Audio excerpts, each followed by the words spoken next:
আরে বিএনপি তো একাই বাংলাদেশে বর্তমানে 90% ভোটের মালিক। বর্তমানে বিএনপি একাই বাংলাদেশের 90% ভোটের মালিক। বিএনপির সঙ্গে যার 1% ভোট নাই, 0.5% ভোটও যার নাই, তাদেরকে আমাদের সাথে কম্পেয়ার করলে কি ঠিক হবে? 15 আগস্ট এক আলোচনা সভায় এসব কথা বলেন বিএনপির চেয়ারপারসনের উপদেষ্টা হারুনুর রশিদ। ধারণা করা হচ্ছে নতুন রাজনৈতিক দল এনসিপিকে উদ্দেশ্য করে তিনি এমন মন্তব্য করেন।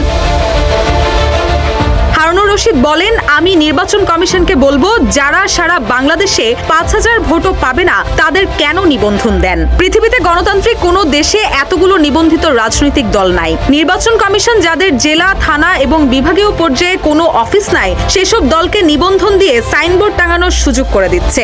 এরাই আবার যখন নির্বাচন কমিশনে যাচ্ছে তখন বলছে বিএনপি ছাড়া সব দল সংস্কার চায়।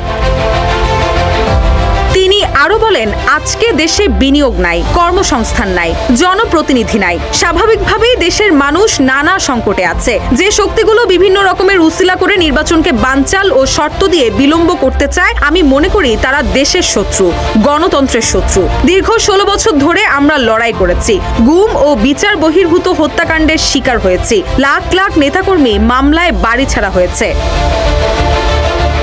জাতীয় নাগরিক পার্টির প্রসঙ্গে তিনি বলেন, দলটির জেলা শহরের প্রোগ্রামে দেখা যাচ্ছে তারা সার্কিট হাউস ব্যবহার করছে। আর্মি, পুলিশ, র্যাব তাদের সিকিউরিটি দিচ্ছে। আজকে তাদের চাঁদাবাজির যে রেকর্ড পরিমাণ অভিযোগ আসছে, এটা পরিবর্তনের রাজনীতির নমুনা হতে পারে না। নতুন রাজনৈতিক বন্দোবস্ত এমন হতে পারে না। এদের ব্যাপারে আমাদের সজাগ হতে হবে।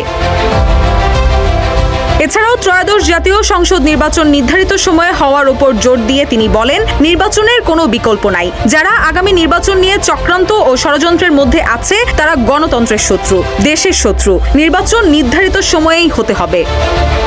রুশা সুর, নিউজ ডেস্ক, ইত্তেফাক।